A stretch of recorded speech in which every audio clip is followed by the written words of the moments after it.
noches, bienvenidos a otro programa de Agenda Social. Hoy desde la Basílica Natividad de la Santísima Virgen. Los invito a compartir el encuentro con el Padre Ernesto Agüera. Vamos al encuentro.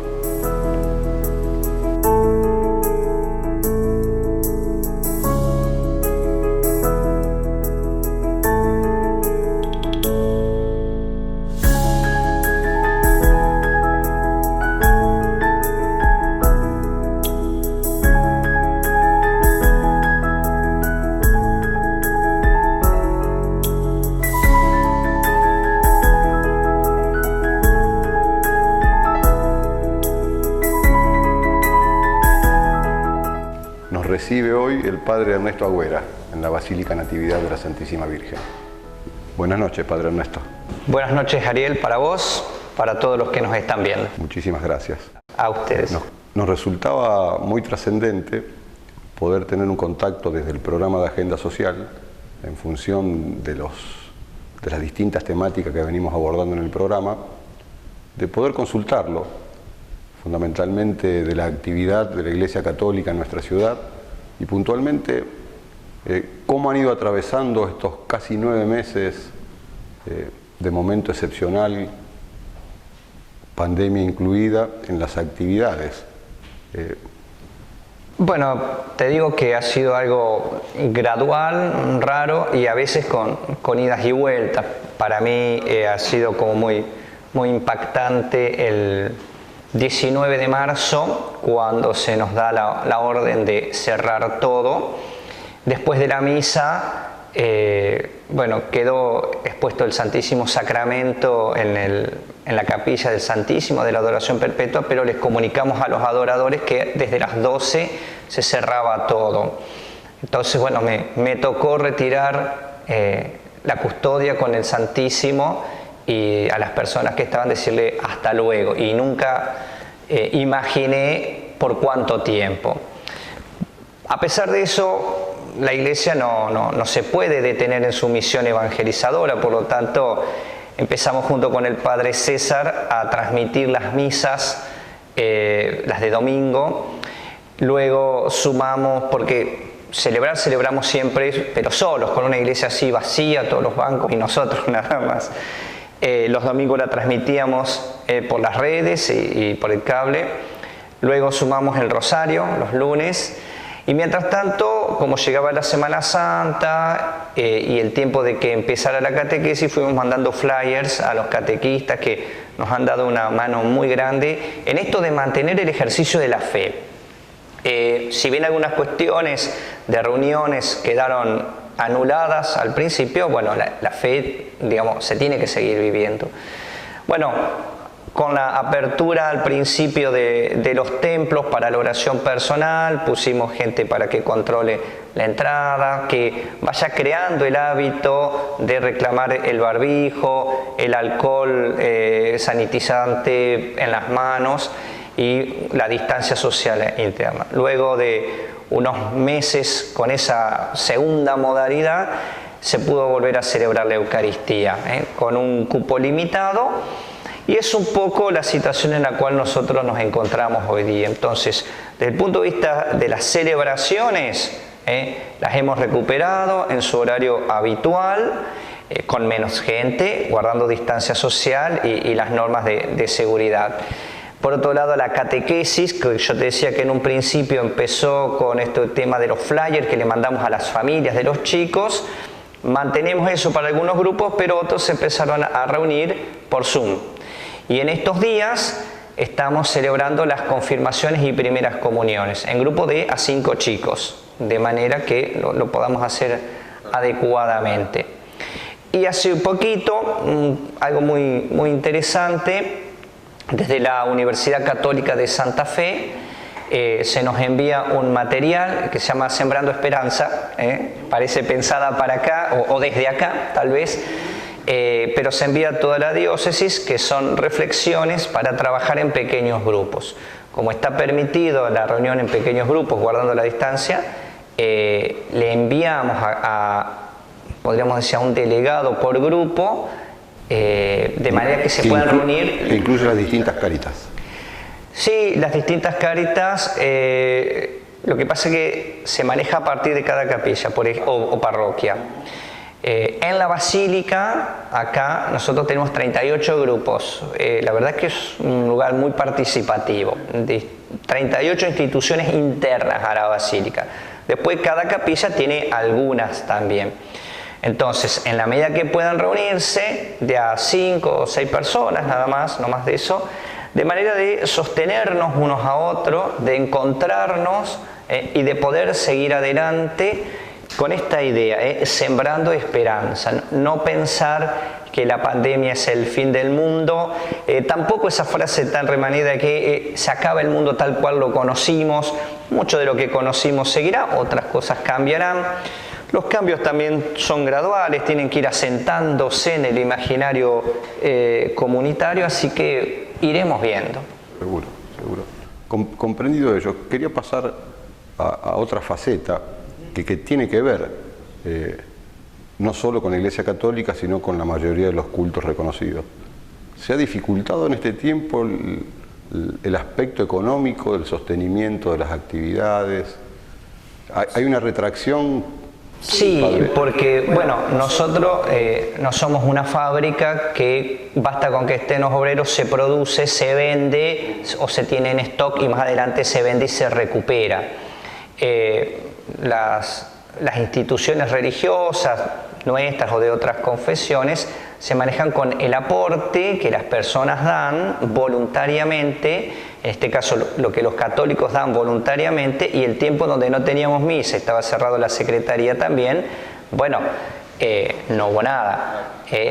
Después, con la apertura, algo vamos recuperando, pero bueno, aprovecho esto también para pedirle a la comunidad católica de la Basílica, y hago esta advertencia porque hemos recibido algunos agravios de parte de otro tipo de personas, a la comunidad católica de la Basílica, recordar que esto continúa. Entonces nosotros pedimos su colaboración, al que venga a la misa, sino por secretaría, o muchos conocen ya el CBU. En esto hemos tenido que agilizarnos un poco los trámites. El sentido es este: a cada culto tiene que bancarlo su propia comunidad.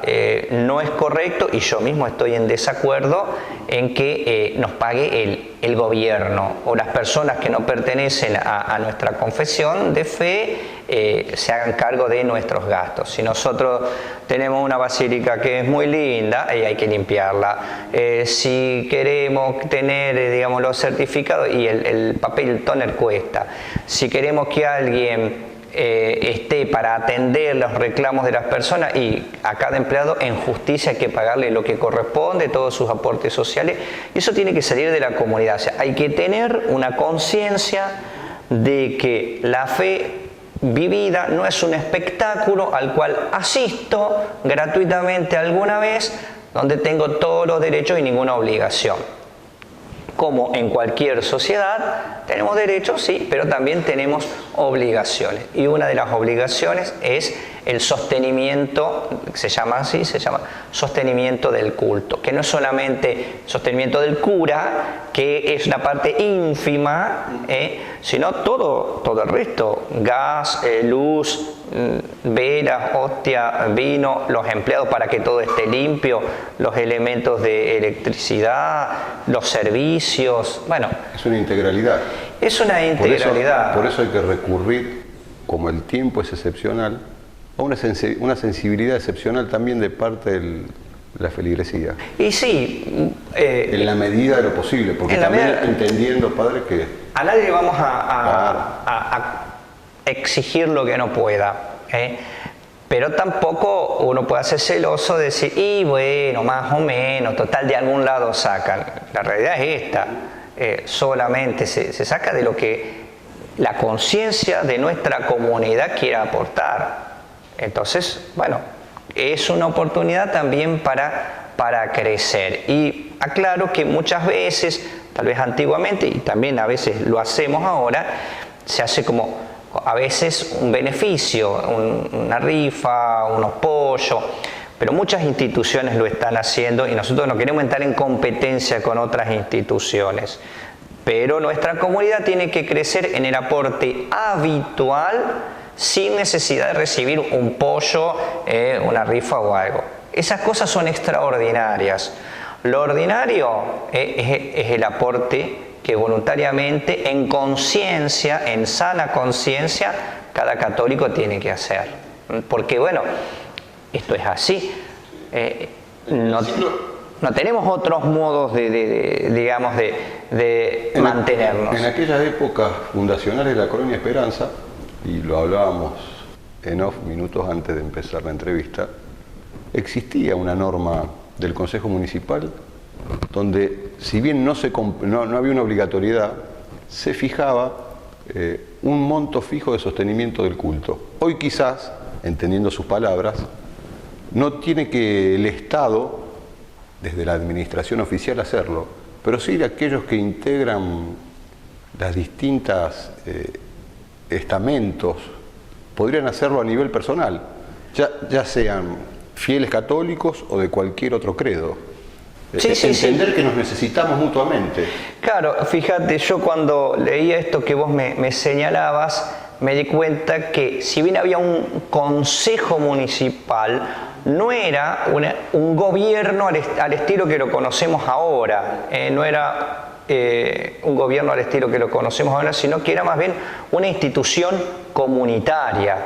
Bueno, para aquella colonia de algunos cientos de habitantes, al principio funcionaba muy bien de esa manera. Hoy el mundo se ha diversificado, Esperanza tiene 50.000 habitantes, los modos y las instituciones de gobierno son otras, entonces no corresponde, podríamos decir, a la caja de gobierno que nos banque, sino manteniendo la misma idea comunitaria de los inicios, aquel grupo de católicos, en caso nuestro, protestante en el caso de la iglesia del Pastor Jorge, y así con cada uno, hacerse cargo.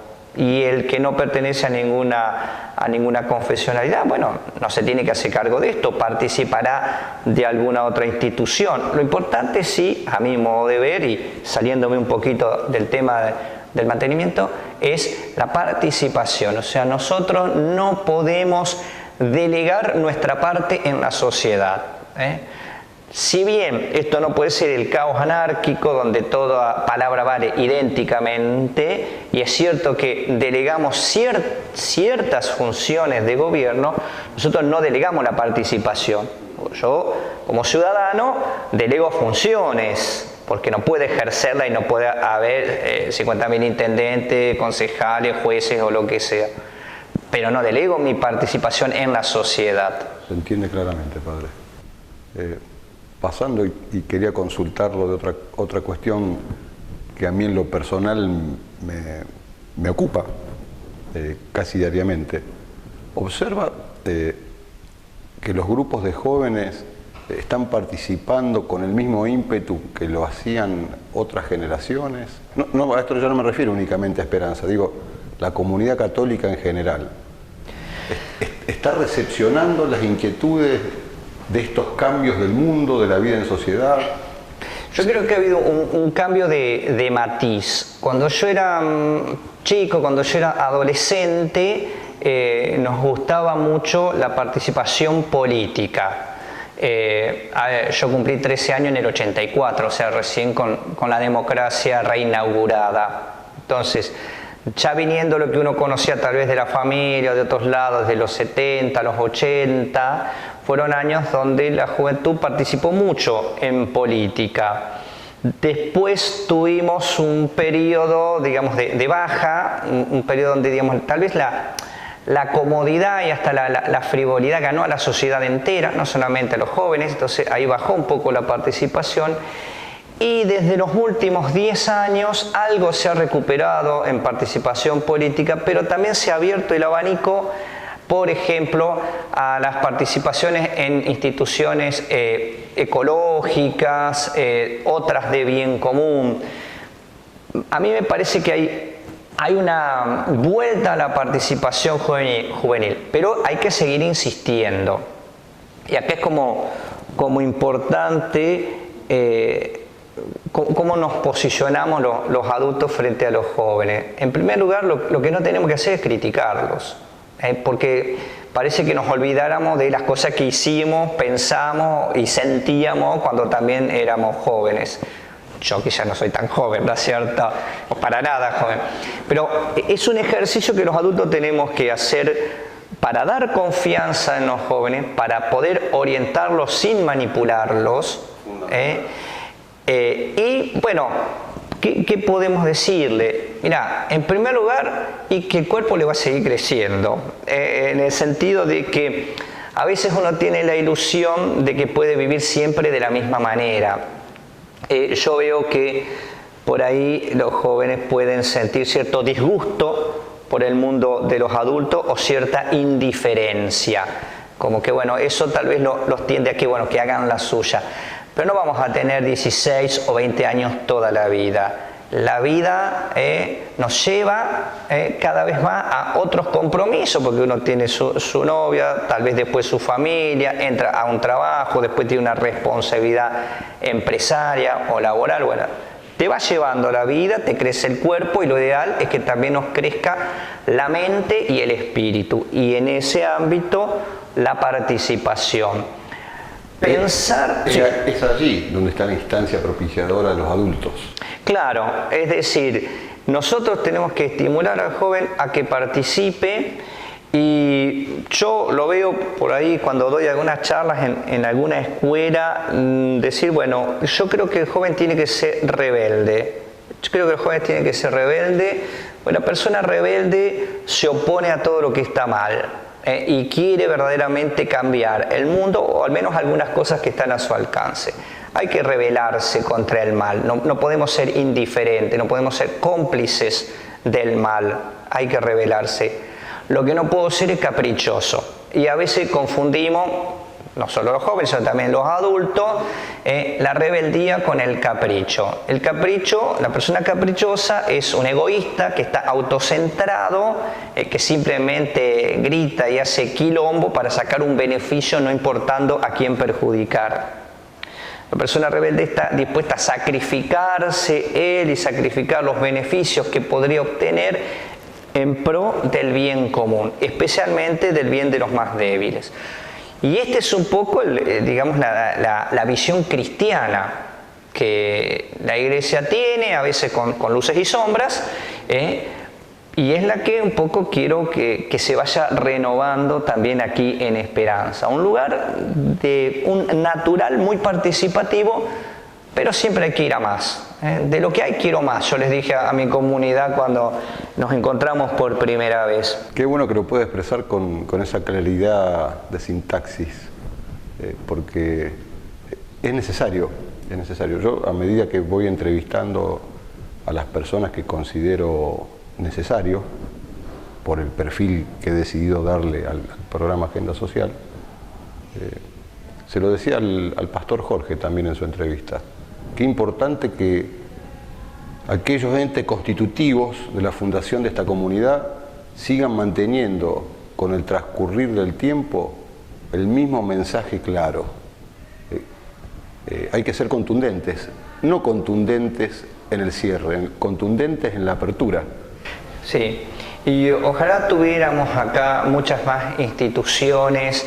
Y me gusta pensarla, qué sé yo, a partir de los jóvenes, que piensen una comunidad de esperanza más preocupada por hacer una ciudad bella, una ciudad con arte, una ciudad sin tanto plástico, una ciudad donde tengamos más espacios verdes, y eso que tenemos mucho, y me alegro un montón, pero donde tengamos más bicicletas y menos autos. Por decir algunas cosas que como que están, donde la mujer sea más defendida y puedan no serle conculcados sus derechos. Una comunidad donde nos podamos encontrar también comunitariamente, y donde ese lugar de participación que yo tengo no entre en competencia o en enemistad con otros lugares de participación. Cuanto más, mejores. La diversidad siempre es buena. pero no la diversidad a costa de, o no mi posición o mi institución a costa de anular al otro. O someter opiniones diferentes. Seguro. El disenso es necesario. Es necesario porque nos da una amplitud. Después uno toma decisiones, porque no es que me da lo mismo cualquier cosa, sino viviría paralizado porque no sabría para dónde ir. Pero siempre es bueno esto, digamos. Y si queremos una mejor democracia, tenemos que querer y tender a una democracia participativa. Algunas experiencias ha habido en Santa Fe, que yo he tenido trabajando en algunos barrios. Acá, en cierto modo, hay algo de esto, la gente es participativa naturalmente, pero a veces en ciertas decisiones que afectan a la ciudad y hay que como que meterse más. Y en este último tramo de la participación ciudadana específica, en el Cabildo Abierto de la Ciudad, que es el ente consultivo por excelencia desde hace 10 años, hemos creado recientemente un nuevo instituto de participación horizontal, que es el Comité Económico y Social, y que nos dimos un desarrollo de 10 áreas temáticas para empezar a actuar sobre lo específico, y que incluye en una de sus áreas el ecumenismo y la familia, entre la educación, el trabajo, el acceso, el derecho y el acceso a la vivienda, el desarrollo territorial en las dimensiones que corresponde, entender la unión verdadera y definitiva de la ruralidad y lo urbano. El año que viene nos espera un gran desafío. Y bueno, sin duda, y bueno, desde esta área que vos mencionás, a mí me parece importante tenerla, digamos, en igualdad con las otras, por supuesto, acá nadie quiere agarrar la manija, pero sí pensar que el núcleo de Esperanza fueron familias fundadoras, y ahí familias en plural, familias fundadoras, porque es el ámbito natural del desarrollo del ser humano. Después nos toca mejor o peor la vida en mi familia, bueno, ese es otro tema, uno no puede uniformar las vidas de las familias, pero la familia como núcleo a partir del cual se construye el resto de la sociedad, las instituciones, una ciudad, un país, un mundo globalizado. Y el ecumenismo me parece que ha sido en primer lugar, una realidad que hay que acentuar en el sentido de que las ideas que nos llevan a la trascendencia, nosotros las llamamos lo que creemos, nuestra fe, otros lo llamarán de otra manera, pero son valores importantes para nosotros, no son un decorado. A ver, te explico, o sea, si yo pienso todo esto de cómo hay que defender a las personas, el trabajo social especialmente por el más débil, la participación de todo, la valoración de los jóvenes, lo hago desde mi visión cristiana que cada ser humano es imagen y semejanza de Dios, o sea, el principio rector de todo lo que voy a pensar después me lo da la fe. Por lo tanto, la fe no es un decorado, o sea, no podemos confundir fe con devoción. Devoción es cuando yo vengo y rezo y le tengo más devoción a esta aparición de la Virgen o al Sagrado Corazón, me gusta más ir los viernes y no los miércoles, hasta me gusta más este cura que el otro. Nos sucede en las vías de participación ciudadana también.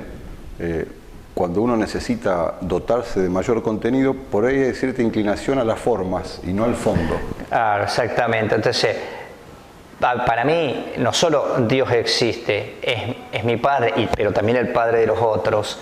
Entonces, a partir de ahí, yo pienso el valor de cada ser humano y por qué tengo que dedicarle mi vida e instar a otros a que también dediquen su vida a los demás. O sea, solamente por eso. Padre, ya que está tocando este tema, y me vino automáticamente a la mente, el proceso de vocación religiosa, ¿cómo lo observan en estos últimos años? Bueno, ha venido bastante disminuido. Yo creo que es parte también, digamos, de esa disminución que te he hablado de la participación social. En mi caso, yo otro día hablaré de la vocación, pero digamos, durante mucho tiempo no fui creyente, me acerqué a la iglesia por el tema de hacer el bien al prójimo, como un lugar de participación. Hoy día, tal vez, digamos, cierto individualismo que tiende al egoísmo hace que, bueno, que cada uno se cierre en sí mismo y falta esta apertura mayor, que es a lo que tratamos de que se recupere. Entonces, eso ha disminuido el proceso de vocación, pero analizándolo, yo en una red de instituciones que tenía en Barrio Yapeyú, analizábamos los 3 lugares de mucha participación que han venido a menos: la iglesia, el club y la vecinal. Digamos, hoy cuentan con poca gente.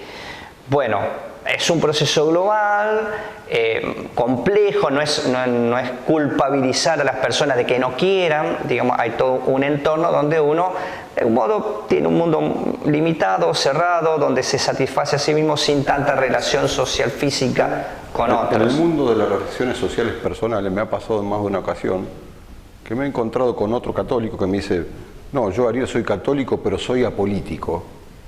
Y a mí siempre me surge la inquietud casi automática de decirle: en realidad lo que tenemos que empezar a propiciar nuevamente es la aparición de actores que cultiven la buena política, porque a lo mejor los que nosotros nombramos como apolítico o me siento apolítico es porque en realidad estoy apoyando procesos de gente que ha ingresado al mundo de la política a hacer cosas que no están en nada vinculadas con la buena administración de la cosa pública. Creo que no se puede ser apolítico. Puede que sea apartidario, es discutible también. Puede que no me guste ninguno de los partidos o de los candidatos que tenemos en este momento a cualquiera de los niveles. Pero digamos, la política tiene que ver con la gestión desde su etimología de la polis, de la ciudad, en las configuraciones políticas mayores, es el país o la provincia también. Entonces, todo ciudadano no puede ser apolítico. Tiene que interesarse, aunque no sea una política partidaria, pero ya la participación en una ONG es política. Tal vez tengamos que desprendernos de las grandes ideologías o de aquellos resabios de ideologías que no nos hacen bien, pero no podemos ser apolíticos porque no me puedo desinteresar del bien común de una u otra manera. Por supuesto, no somos mónadas, es decir, entes cerrados en sí mismos. Porque si uno no se interesa por la política y si me aguanto lo que venga, después en realidad eso no sucede, protesto por lo que venga, 1. 2, si no tuviéramos organizaciones políticas, organizaciones sociales y estatales, esa idealización de que todo nos vamos a llevar bien es falsa. Existe también el pecado, por lo menos desde el punto de vista teológico, que va a requerir de una ordenación para corregir los abusos. Entonces, si no hay una ordenación, iba a ser la ley del más fuerte. Nos puede disgustar muchas cosas de la política, pero si no hay este tipo de ordenación, es la ley del más fuerte. Y el más fuerte, en principio, es el que tiene más plata y después el que tiene las armas. ¿Considera que la última y reciente encíclica del Papa Francisco, Fratelli Tutti, está vinculada también en esto de que expresa un llamamiento o un exhorto a la fraternidad entre hermanos? Sí, no solamente, digamos, desde el título, sino que bueno, es un Papa que pone cosas bastante prácticas. Tiene una teoría que la fundamenta y la sustenta muy bien, pero pone cosas bastante prácticas. Advierte de ciertos peligros, pero vuelvo a lo que yo te decía hoy.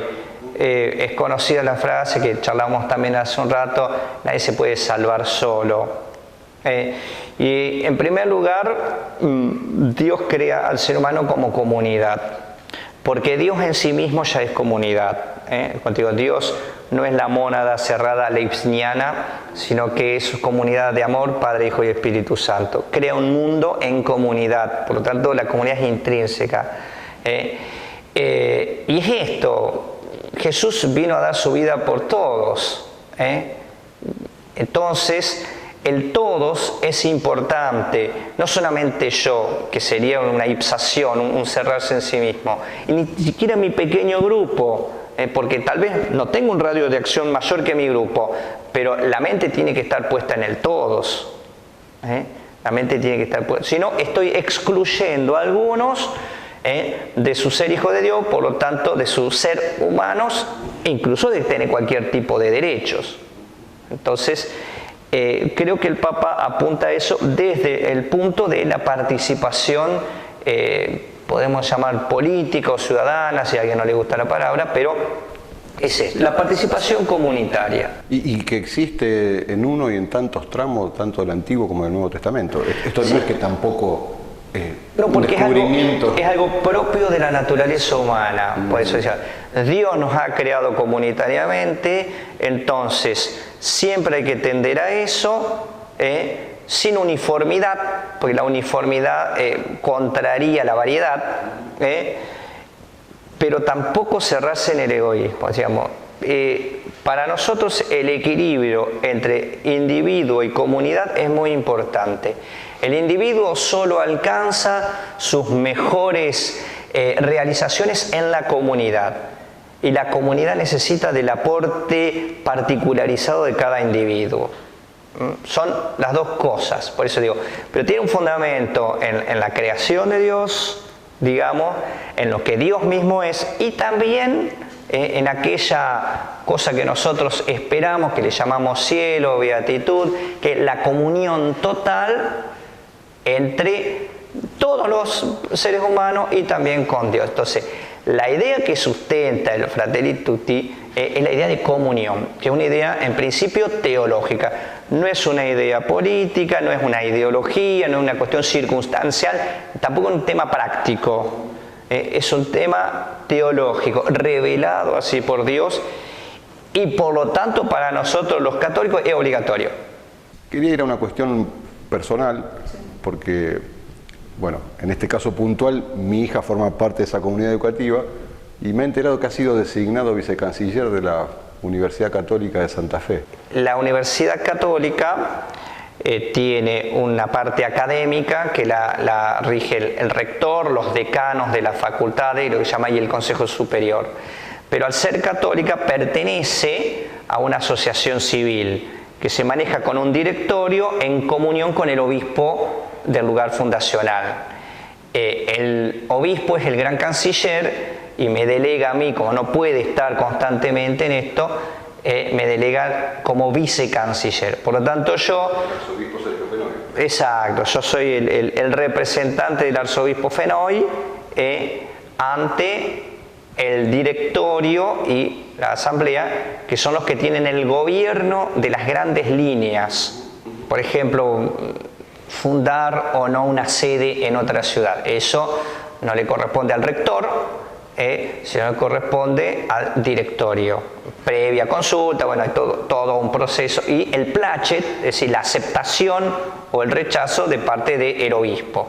Bueno, en ese caso la doy yo, en nombre del obispo.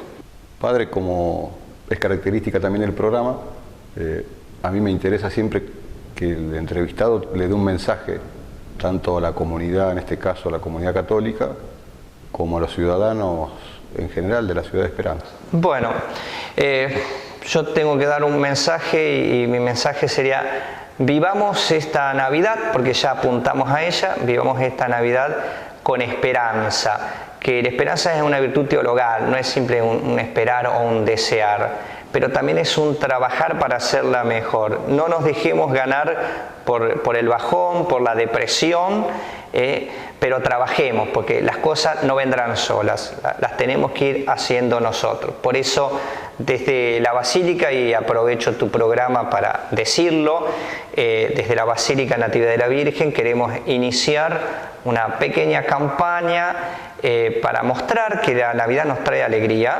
que es: arregle su frente. Señor, señora, no sé si era la costumbre, si nunca lo hizo, pero pongamos imágenes religiosas, luces, guirnaldas, que si no nos podemos encontrar 20, 30, 50 personas como fueron las Navidades pasadas, que al menos en esta mostremos que la Navidad es importante, y es importante porque Dios viene a nosotros. Y nuestra esperanza no está en confiar en Dios, nuestra esperanza está en que Dios confía en nosotros, que eso es un poco lo raro, lo loco de nuestro Dios, que Él confía en nosotros, por eso viene acá. Y si confía en nosotros, seamos fieles a esa confianza, trabajemos por el bien común y mostremos también nuestras ganas, nuestro entusiasmo de cambiar las cosas y de hacer de una ciudad más linda, más alegre, mejor.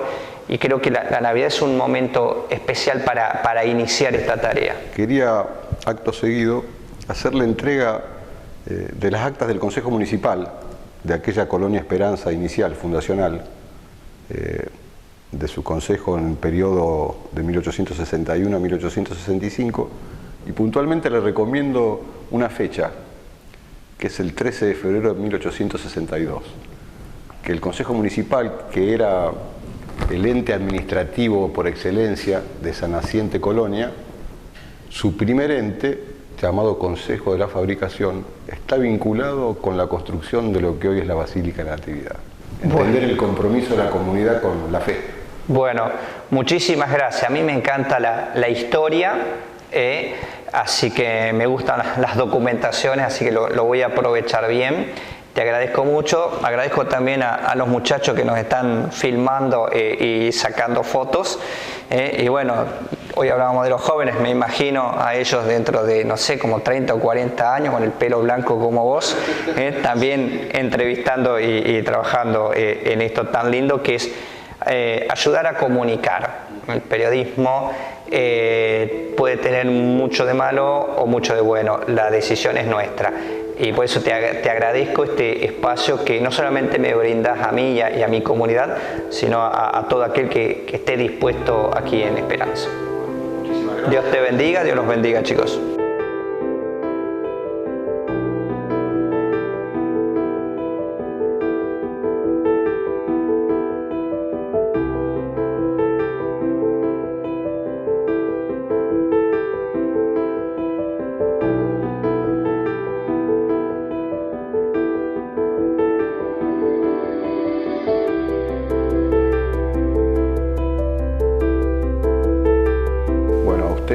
Queridos televidentes, los espero el próximo lunes a las 20:30 horas en Agenda Social por Link TV Canal.